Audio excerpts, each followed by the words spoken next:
Sí, muy bien, buenos días, los escucho muy bien. ¿Me escuchan ustedes? Sí, muchas Muy bien, gracias. Ya bueno, estamos colocándole en el auditorio para que todos podamos observar.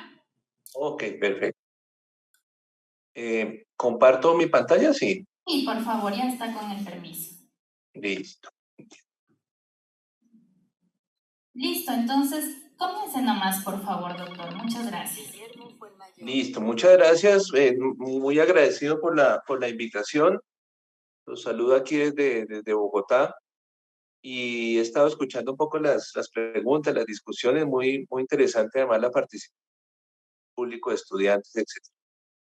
Este tema es muy importante, digamos que recoge muchos conceptos de lo que se ha discutido a lo largo de todos estos días, sobre todo un interés obviamente personal y profesional desde ser médico genetista de las enfermedades de origen genético que hacen parte también de un espectro importante de enfermedades que lo tenemos como las enfermedades huérfanas, raras, de baja prevalencia, etc. Eso no quiere decir que las enfermedades multifactoriales, y como ahora estaba muy buena la discusión de metagenómica, no haya otros factores genéticos que influyen en los tan importantes como la obesidad. Pero aquí me voy a concentrar principalmente en que son monogénicas y no multifactoriales. Importante comenzar con una definición de qué es lo que es carga. Hay muchas definiciones, es decir, y hay muchas formas de medir, y es lo que quiero mostrar más adelante, cómo se mide una carga. Es una carga de enfermedad, pero como se ve en la diapositiva, es una medida que cuantifica un impacto general de las enfermedades y lesiones en una población. Y digamos que es un poco amplio ese concepto, pero precisamente hay que abordarlo de esa forma porque las enfermedades obviamente son múltiples, hay diferentes formas de eh, consecuencias de la enfermedad que pueden ser a corto, a largo plazo, que tengan que ver con el desenlace de interés que se quiera medir, una hospitalización, si es un tiempo de la sintomatología, si es historia natural de la enfermedad, como veremos ahora en algunos casos. Por tanto, esa definición de carga no es tan puntual, es amplia, pero lo importante es la segunda parte que se ve allá en la diapositiva, que proporciona una evaluación integral de los problemas de salud que enfrenta una comunidad.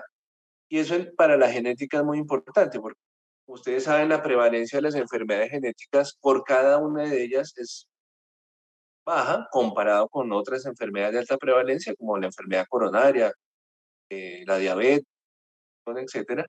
Pero sabemos que cada paciente que tenga una enfermedad de este tipo, así sean pocos en la población, tiene un gran impacto. Y la pregunta es, bueno, ¿y cómo mido eso? ¿Cuál es el impacto? ¿En qué lo mido? ¿Lo puedo medir en calidad de vida? ¿O lo puedo medir como discapacidad? ¿O como una evaluación de la función motora si es una enfermedad neuromuscular? ¿O, o como carga? Por eso está esa definición que tiene en cuenta factores de morbilidad, la discapacidad que genera per se la enfermedad o las secuelas que pueden quedar después de algún tipo de tratamiento y la mortalidad.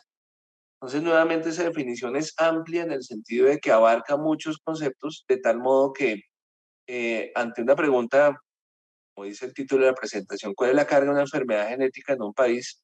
No se puede contestar en términos globales, sino aterrizarlo en ciertas enfermedades, grupos de enfermedades y compararlo además con otras enfermedades que también sean prevalentes.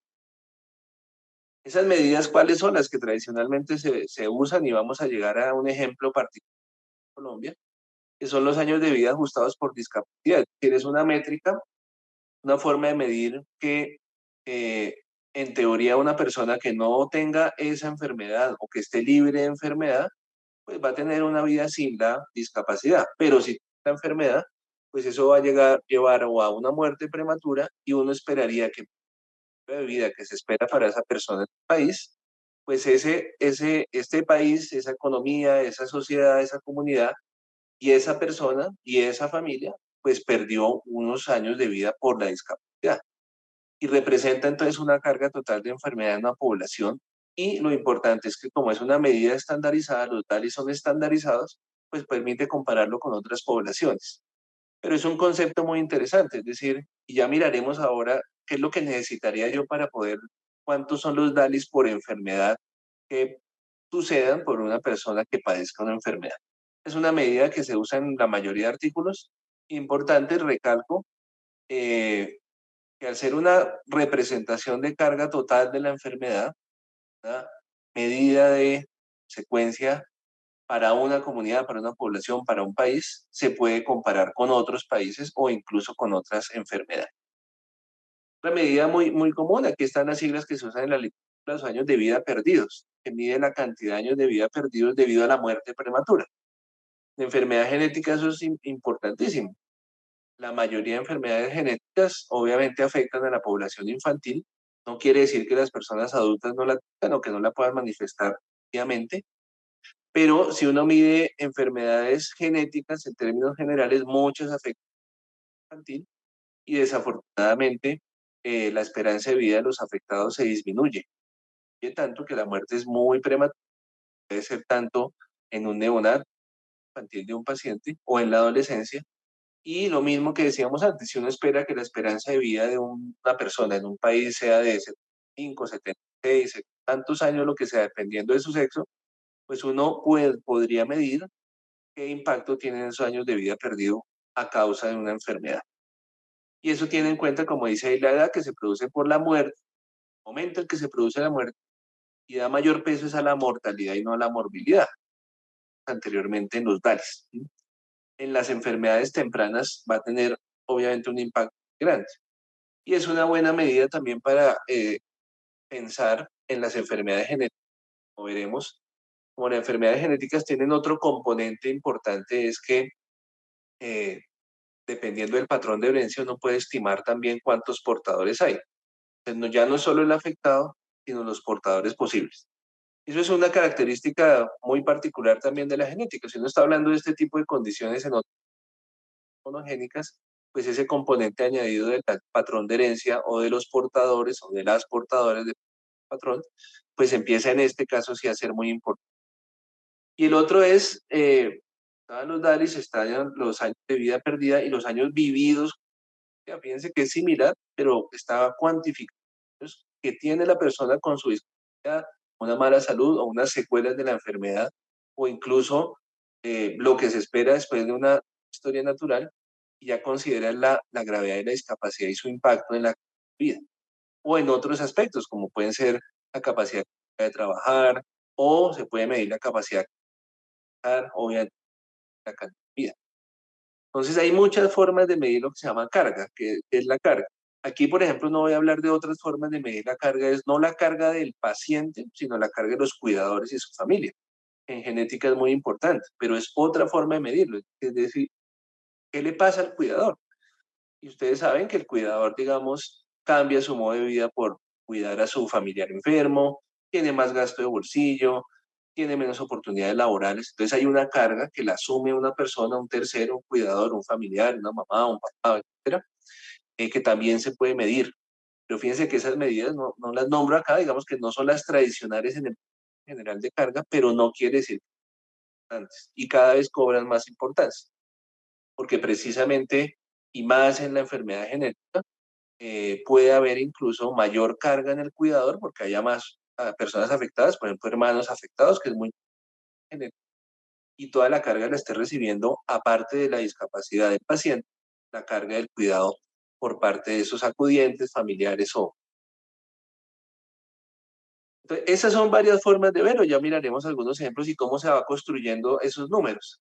Eh, ¿Para qué se utilizaría? Pues la carga de la morbilidad, por ejemplo, se puede calcular para enfermedades o incluso factores de riesgo, así como para el estado general de salud. Es decir, un perfil epidemiológico basado en carga, pues como dice ahí, le permite a un estado, a un gobierno, una política estatal o incluso a políticas regionales, eh, asignar recursos, planear y evaluar la efectividad estratégica. A medida que todos los países, afortunadamente, ojalá mucho más rápido, van resolviendo ciertos problemas, saneamiento básico, de acceso a agua potable, de alimentación, etcétera, pues las enfermedades genéticas empiezan a darse más a ver, y es más probable que uno, después de haber resuelto esos problemas, llamémoslo, de cierto modo ambientales, pues las enfermedades genéticas empiezan a tener mayor impacto. E insisto, dado que en genética conocemos los patrones de herencia, cómo se transmite a través de las generaciones, es posible además a las poblaciones, unos cálculos relativamente sencillos, qué se espera en el futuro, cuántas personas van a nacer con esta condición. Y si tenemos una medición de carga de la enfermedad, pues entonces tenemos dos elementos muy importantes para cualquier salud, cualquier ente gubernamental, y es una proyección al futuro. Y eso es muy interesante también porque fíjense que la enfermedad genética, de algún modo, guardando, digamos, ciertas proporciones, es casi un marcador biológico que es relativamente constante en todas las poblaciones.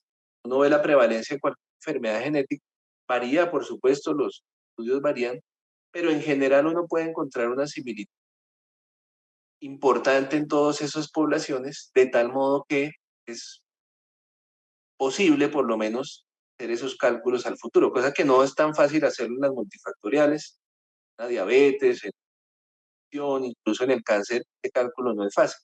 Mientras que dada esa condición de portadores en una población, pueden pensar, por ejemplo, en fibrosis quística, atrofia muscular espinal, que son enfermedades recesivas las más frecuentes. Uno puede hacer una aproximación numérica a lo largo del tiempo, teniendo en cuenta cuál es la población de ese país, de esa región. Ya miraremos eso un poquito. Entonces, esas definiciones son claves, ¿no? Y al comprender esa carga de la enfermedad, pues uno puede enfocar esos esfuerzos en reducir el impacto de enfermedades y obviamente con el propósito a largo plazo de mejorar. Esto tiene otros aspectos que ojalá algún día podamos discutir, aspectos políticos, legales, éticos, ¿no? Muy interesante, eh, pero digamos el fondo es, bueno, ¿cómo estamos ahora? Y teniendo en cuenta la capacidad que se tiene ya, predicción, digamos, así, de la genética, pues es una forma interesante de verlo. ¿Qué tendríamos que tener como mínimo para poder hacer ese cálculo? ¿Cuánto le pesa, cuánto es la carga para un país de una enfermedad o un conjunto de enfermedades genéticas? Necesitamos saber las prevalencias de las enfermedades, es decir, cuántas personas en este momento, teniendo en cuenta la población de estudio, tienen la condición. Ese no es un dato fácil, especialmente en Sudamérica sufrimos mucho con ese problema porque no tenemos buenas estadísticas, tenemos muchas estadísticas a veces locales de los hospitales o centros de atención, pero no es fácil tener un dato nacional como lo tienen tal vez otros países. Pero aún así esos otros países también cuesta mucho trabajo precisamente porque la enfermedad genética, o como ustedes saben muy bien, se puede agrupar en clústeres populares. Ciertas regiones de un país pueden tener más o menos enfermedades, pues, de migración, de endogamia, entre otras cosas. Pero es un requisito, bueno, ¿cuántos hay o por lo menos cuántos esperaría yo tener en la población? La historia natural de la enfermedad es clave y ese es otro, digamos, otro obstáculo que puede ¿no? En la evaluación de la enfermedad genética, porque precisamente al ser enfermedades de baja frecuencia, enfermedades raras, no todo el mundo conoce una historia natural de la enfermedad y desafortunadamente muchas veces en el personal de salud asumimos o se asume que pues, son enfermedades severas, que son letales en la infancia y no hay unos registros de historia a lo largo de la atención. Y eso es importante pensarlo porque hoy en día, si bien es cierto que la gran mayoría de las enfermedades genéticas no tienen un medicamento particular diseñado para la enfermedad, sí están apareciendo los medicamentos, pero además hay otros tratamientos, es decir, no quiere decir que manejo. ¿Y cómo mido entonces si eso tiene algún tipo de efectividad? Pues necesito la historia natural de la enfermedad para ver si la intervención farmacológica o no cambia la historia natural de la enfermedad y genera lo que hoy se llaman fenotipos emergentes. Es decir, si yo tenía que un paciente iba a hacer esto por su enfermedad naturalmente, pues yo hago una intervención y los desenlaces clínicos cambian. Por tanto, nos toca saber mucho de cómo es que se comporta naturalmente la enfermedad sin una intervención para saber si la intervención tiene un impacto y cambia, por supuesto, la carga que tenga para el paciente, para el país. Importante, obviamente, saber cuántos somos, sea en Colombia, sea en Ecuador, sea en cualquier país, pues necesitamos saber un denominador para saber cuánto le pesa al país en términos de carga, sea económico, perdido o cualquier otra métrica, para un país y nuevamente prever esto. De ahí que los censos poblacionales sean una fuente muy importante de esos datos. El país hace un censo, nos dice cuántos millones de personas hay aquí en Colombia, si tantos millones, y cuántos esperan que haya en 5 años. Para eso se necesitan natalidad, tasas de mortalidad y una prospección que nos diga cómo va a cambiar eso en el tiempo. Insisto que es muy importante para nuestros países que, a pesar de todas nuestras dificultades, en algunos momentos nos estamos como países en desarrollo, pero a veces en países desarrollados. Que a medida que se ha visto toda esta semana, también se mejora en capacidad de diagnóstico. De tal modo que la enfermedad genética empieza a ser muy importante dentro de todo ese contexto de salud. Y para la prevalencia de la enfermedad, pues fíjense que tenemos, como les decía, características muy particulares de la genética. Los mecanismos de herencia claros, se pueden estimar las frecuencias de portadores y otras características que en nuestros países son muy, muy importantes. Índices de consanguinidad. Sabemos que hay ciertas regiones en donde hay más endogamia, en donde hay más consanguinidad, por tanto esperaríamos frecuencias más altas que en otras regiones geográficas y por tanto debería considerarse que la carga de la enfermedad en aquellos sitios sea también mayor. Y más todos los fenómenos migratorios que ustedes también han conocido aquí en Colombia por circunstancias sociales, etcétera, etcétera. Todo eso pesa, todo eso empieza a ser muy importante en la estimación. Ya mencioné la historia natural de la enfermedad, la demografía poblacional y las proyecciones. Entonces, todos esos aspectos son importantísimos. ¿Qué otro elemento? Un elemento muy importante es obvio, la definición de la enfermedad, pero al lado de la historia natural de la enfermedad, tenemos que tener claro cuál es el impacto en términos clínicos, cuáles son los desenlaces clínicos que más nos interesan. Uno, obvio, es la capacidad motora, cognitiva, visual, auditiva o mixta, porque precisamente es lo que nos va a decir qué tanto influye esa discapacidad, ¿ah? eh, en que la persona pueda acceder a un mercado laboral, la persona tenga una disminución de la esperanza de vida, en que la persona se pensione precisamente prematuramente por tener una discapacidad. Entonces, esas discusiones, digamos, del día a día de la medicina, pues medicina laboral, con otros especialistas de la discapacidad, es supremamente importante para poder medir alguna carga. O, por supuesto, como dije antes, de mortalidad. Pero hay limitaciones, digamos, al aspecto, en cuanto a que la enfermedad teóricamente podría ser manejada con tecnologías que están ya desarrolladas o que se desarrollarán muy, muy pronto, ¿no? Son aspectos legales y éticos muy importantes. Las tasas de fertilidad, sabemos que las personas cada vez tienen menos hijos, la esperanza de vida empieza a subir, o técnicas de reproducción que podrían ser que ciertas enfermedades genéticas pues se eviten por técnicas de diagnóstico genético prenatal, interrupción del embarazo, etc. Es decir, hay una gran cantidad de componentes que no necesariamente están en las enfermedades multifactoriales, pero que sí ocurren en, en el mundo de la genética. Y hay un ejemplo muy claro, digamos, el número esperado de personas con síndrome de Down en Europa, el esperada para esta época, versus el que hay una diferencia enorme. Hay menos personas con síndrome de trisomía 21 de lo que se esperaría. ¿Por qué? Porque influyen todo este tipo de condiciones en donde pues, los diagnósticos genéticos empiezan a pesar.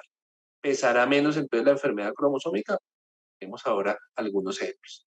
¿Cómo empezamos a construir todo eso? Desde hace tiempo, este es un artículo ya va para veintitantos años, en donde se empieza, como les dije, a buscar las fuentes de datos para construirlo. En Colombia también tenemos muchos problemas de registro de dónde están los datos, poco a poco se iban construyendo, y una primera fuente siempre son los hospitales de referencia, teniendo además una definición clara de lo que se busca. Entonces, este es importante porque pues, habrán escuchado el estudio CLAM, el estudio colaborativo de las malformaciones congénitas, que tiene unas definiciones particulares para malformaciones congénitas, de tal modo que es comparable con otros países. Y si se hace en un hospital de referencia, como nuestro hospital, el Hospital Universitario San Ignacio, pues uno puede empezar a encontrar datos para construir esa carga de la enfermedad. Aquí hay simplemente un ejemplo dentro del artículo en donde para esas malformaciones congénitas que están descritos en el manual del examen y en estos estudios colaborativos, pues uno puede tener frecuencias normalizadas por 10.000 nacidos vivos para poder compararlo con otros registros, el europeo, u otros registros, digamos, que se hagan en Sudamérica o con otros países.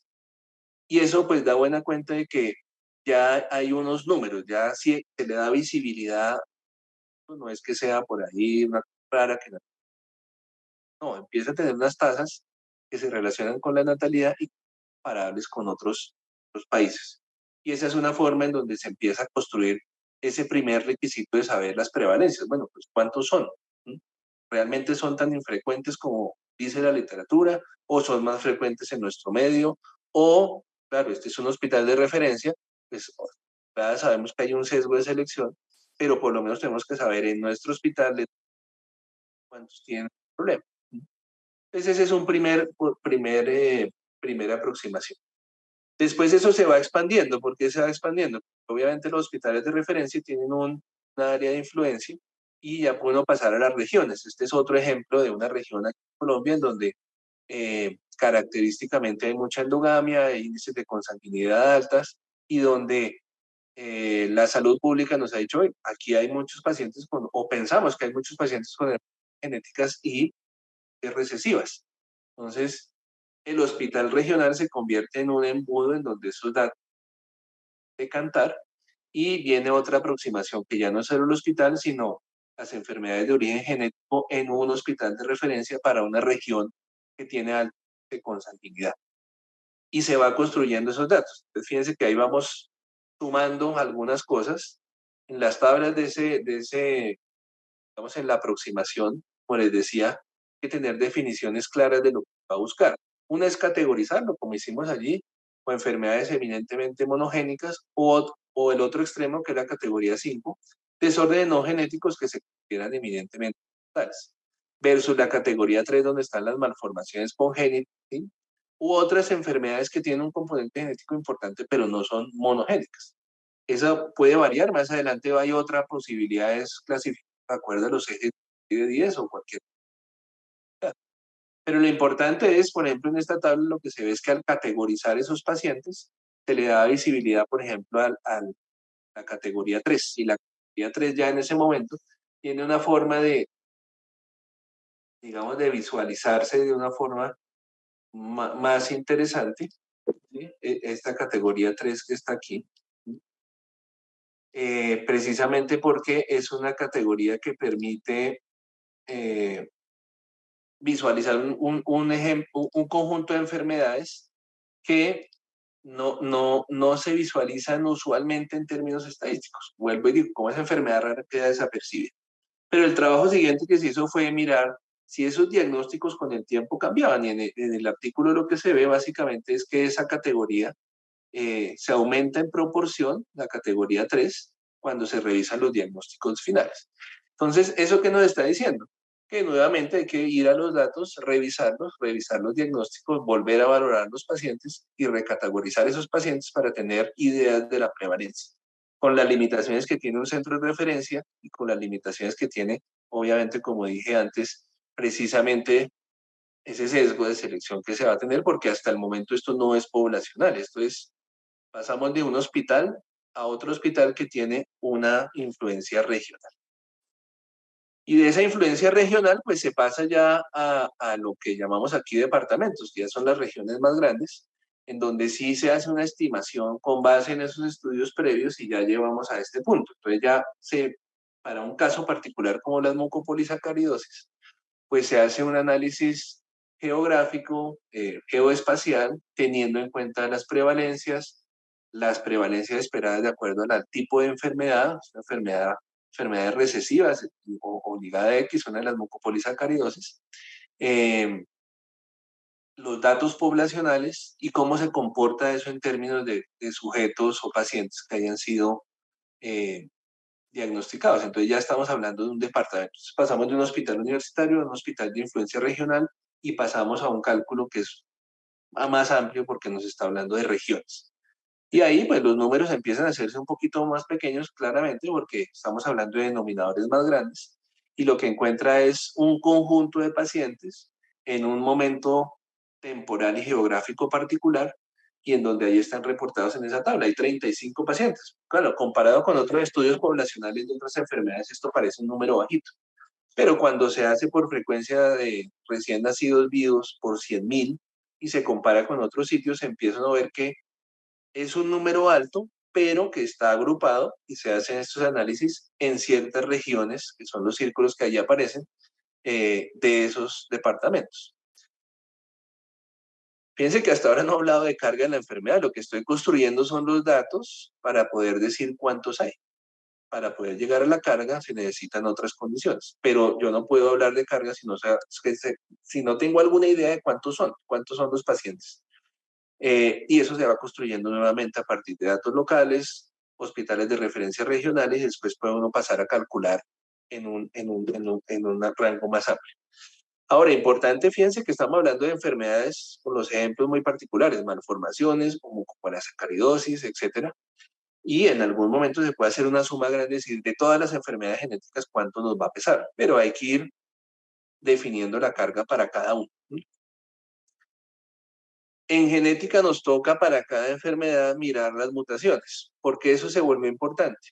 En este otro estudio lo que se ve es para una enfermedad específica, que si yo quiero calcular esa carga de enfermedad, hay una condición que en genética se vuelve muy relevante y que no la necesitan otro tipo de enfermedades, como decir la diabetes, por ejemplo. Y es que hoy en día ese espectro mutacional, como en esta cohorte de pacientes con Duchenne colombianos, esas características genéticas definen, ustedes muy bien saben, tratamientos. Existen tratamientos de acuerdo al tipo de la mutación. Y existen fenotipos de acuerdo al tipo de mutación.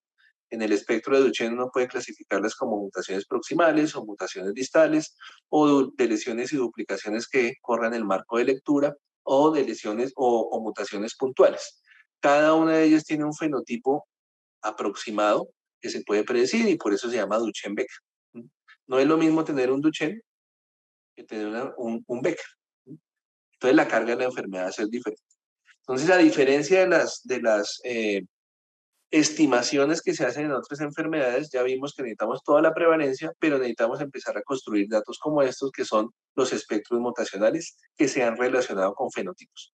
No quiere decir que hay una correlación fenotipo-genotipo directa, pero teniendo en cuenta la historia natural de la enfermedad y el conocimiento actual, pues sí tenemos una buena idea de que esa existe, pero que además existen tratamientos específicos directamente relacionados con el tipo de mutación. De tal modo que si yo quiero mirar la carga de la enfermedad en relación a las intervenciones farmacológicas, pues indefectiblemente tengo que ver el tipo de mutaciones, como en el caso del Duchenne. Si ya tengo eso, ya puedo hacer este tipo de cosas, empezar a hacer prospecciones ya de la enfermedad genética y empezar a hacer evaluaciones de la misma por quinquenios. Digamos que es una forma de hacerlo, decir, de aquí a tanto tiempo, cuánto va a ser la carga de la enfermedad en un país de acuerdo a todos esos números, prevalencias, historia natural de la enfermedad, perfiles genéticos mutacionales y ahí sí asignarle alguna medida, como pueden ser los DALIs u otro tipo de medidas de carga ya específicas. En esta otra tabla lo que están viendo es precisamente para un conjunto de enfermedades monogénicas y más adelante aparece una tabla de enfermedades cromosómicas, cuáles son los estimados por 100.000 habitantes para cada uno de los quinquenios hasta el 2025 en el país, teniendo en cuenta las proyecciones poblacionales que el Centro de Estadística aquí colombiano nos da, que es el DAN, el Departamento Nacional de Estadística. Entonces, la primera dice, por ejemplo, HSF, hipercolesterolemia familiar. Se espera un grupo de pacientes, al menos 20 casos por 10.000, y ese acumulado se puede estimar hasta el final de todos esos quinquenios. Y ahí hay otras enfermedades, sorderas de origen genético, Corea de Huntington, neurofibromatosis, osteogénesis imperfecta, distrofia muscular de Duchenne, atrofia muscular espinal, fenilcetonuria, retardo mental ligado a X. Y fíjense que además está por patrón de herencia dominante recesivo ligado a X, que es la característica que también quiero resaltar. Dado que conocemos eso, podemos hacer esas estimaciones. Se puede hacer la estimación aquí, por ejemplo, para las trisomías. Se ven las trisomías más frecuentes, las trisomías que afectan cromosomas sexuales u otro tipo de alteraciones estructurales. Y se te da un acumulado. Obviamente esto es una proyección que se da con base en lo que se espera que crezcan las poblaciones. Lo ideal es, en el registro de que se hagan de las enfermedades, evaluar si estas frecuencias esperadas se están dando en esos periodos de observación. Pero cuando ya tengo eso construido, pues fíjense que le puedo asignar, aquí hay ABIS y ABP, ABPPP, que son las medidas específicas que dimos antes. Los años de vida que no pudieron darse o años de vida impedidos por la enfermedad y los años de vida perdidos por esa discapacidad. Y para las mismas enfermedades que veíamos las prevalencias, yo puedo estimar esos años de vida perdida. Y son muy altas para enfermedades como la atrofia muscular espinal, por ejemplo. ¿Sí? Básicamente la esperanza de vida está alrededor de los 70, 75 años en nuestro país para hombres y mujeres y estoy perdiendo 67 años de vida por la enfermedad en una historia natural. ¿Claro? Por eso decía antes, si va a haber intervención, puede que esos años de vida perdida se disminuyan. Pero hay enfermedades en donde esa carga estimada es menor, como de 21 años para la hemofilia. Pero aún así es impactante, la carga de la enfermedad es enorme y en el artículo se describen, digamos, someramente para cada enfermedad cuál sería la principal causa que genera pues un desenlace de mortalidad anticipada. Entonces, bueno, eso es una forma de ir construyendo. Fíjense que uno básicamente lo que hace es construir todas las prevalencias, las causas de la enfermedad, porque conoce la causa de la enfermedad, la historia natural, y estima cuánto le va a pesar al país en años de vida perdida o en años de vida de incapacidad, de acuerdo a lo que principalmente genera esa discapacidad o esa mortalidad por cada una de las enfermedades. Y lo proyecta a quinquenios y después lo va a comparar a ver si los registros, pues, son compatibles en cuanto a lo que se supone que va a pasar y lo que deberíamos tener en nuestros registros nacionales o poblacionales. Aquí lo mismo, digamos, aquí son estimaciones de casos nuevos de malformaciones congénitas para los quinquenios y obviamente pesan muchísimo las del sistema nervioso central que van a tener obviamente una influencia muy importante en mortalidad. Entonces esos perfiles se pueden construir con todos esos datos que se van acumulando, insisto, como vimos el primero desde hospitales de referencia, después hospitales que tienen área de influencia geográfica, después se extiende a regiones y ya teniendo cada vez mayor precisión en datos de prevalencia, pues se puede estimar para un país y proyectarlo hacia adelante, lo cual obviamente influye en salud pública. Esos registros, entonces, como aquí en Colombia hay una ley de enfermedades raras, a partir del 2010, que obliga a hacer una notificación obligatoria a las enfermedades raras o enfermedades huérfanas, como dice aquí la ley. Entonces, este es el artículo que por primera vez describe esto y entonces se pueden hacer ya mapas de calor en donde están esas enfermedades donde hay mayor prevalencia y compararlos con esas proyecciones que habíamos visto previamente. Y se empiezan ya a describir propiamente las enfermedades. Hay asociaciones de pacientes, digamos, que tienen una mayor organización y uno puede ver cómo eso se refleja en los registros, las hemofilias, ¿no? Lideran, digamos, en términos de cuántos pacientes se tienen por esas regiones, versus otras enfermedades que son relativamente fáciles de diagnosticar, como el síndrome de Marfan. Entonces ya puede uno construir con esas prevalencias, ya estamos en un nivel incluso mayor en donde al tener esas prevalencias ya de orden poblacional en registros de pacientes confirmados genéticamente, molecularmente, citogenéticamente, entonces la construcción va a ser muy fácil. O no muy fácil, pero mucho más asequible a los datos y ya empieza a reflejarse en lo que aquí llamamos los boletines epidemiológicos del Instituto Nacional de Salud, en donde se ve pues claramente que a partir de la implementación de la obligatoriedad del registro de esas enfermedades por parte de los médicos tratantes, pues empiezan a verse los casos. Entonces, este boletín que del 2021 recopila lo que hasta ese momento se tenía y, pues digamos, lo despliega en términos de las regiones y uno empieza a encontrar lo que finalmente habíamos, entre comillas, sentido antes, ¿no? A mí me parece que en tal región hay más o menos y efectivamente eso se relaciona con índices de consanguinidad, con las dinámicas poblacionales de las regiones y aparecen entonces los casos. Y pues se pueden estimar esas cargas que simplemente son las tablas que describen esto. Bueno, aquí en la parte de situación nacional, en la parte derecha ya sigue el boletín epidemiológico con otras cosas, pero ya empiezo a no tener datos mucho más confiables, incluso analizables semana a semana. Mi estimado doctor Fernando, nos quedan 5 minutos. Perfecto. Sí, ya voy. Eso lo reducimos a algún tipo de enfermedad de interés, sí. Por ejemplo, esta enfermedad, que es un interés, digamos, personal de investigación, como la enfermedad tipo atrofia muscular espinal, habiendo construido todo esto, yo ya le puedo asignar una carga específica.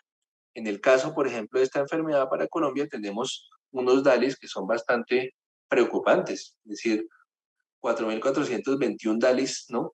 De los cuales el 95,3% de toda esa carga de la enfermedad se atribuyen a la pérdida de vida prematura. Eso significa, ya lo sabíamos, sí, es una enfermedad muy severa que en la mayoría de los neonatos puede llegar a ser letal. Pero ¿cuánto en términos para un país? Entonces se utiliza una metodología particular con las prevalencias, se asumen cuándo va a ser moderado o severo de acuerdo a desenlaces clínicos de interés, como puede ser la discapacidad, las fracturas, eh, eh, los desórdenes de la alimentación, los desórdenes respiratorios, y entonces aparecen los años de vida perdido, como en esta tabla, por edad para esa enfermedad, normalizados para 100.000 personas en la población. Y además, pues puede uno ser, digamos, un poco más preciso para colocarlos por el tipo de AME. Ustedes saben que la atrofia muscular espinal tiene al menos 4 tipos clínicos, o 5 si se considera la tipo 0, pero aquí está el análisis para cuatro tipos de atrofia muscular espinal y considerar los años de vida perdida por esa enfermedad. ¿Eso qué significa en términos muy precisos? Que es una enfermedad que, aunque tiene una prevalencia baja, siendo la enfermedad neuromuscular recesiva genética más frecuente, le pesa mucho a nuestra sociedad, de tal modo que hay que hacer algo. Y ese algo, pues lo discutiremos en otro momento, pero serán los tratamientos, la prevención, la rehabilitación, etc. Y se puede medir con precisión. Concluyo con esto, que es la misma lista de antes. Necesitamos prevalencia de la enfermedad, sabemos mecanismos de herencia y características genéticas nuestras poblacionales y de la propia enfermedad. Debemos conocer la historia de la enfermedad, la demografía poblacional y las proyecciones a largo plazo. Con esos elementos y teniendo desenlaces clínicos de interés y muy bien definidos, yo puedo calcular cuánto le cuesta en términos de carga la enfermedad a un país, a una región, a una comunidad o incluso a un hospital. Bueno, muchas gracias por la invitación nuevamente y pues atento a sus preguntas.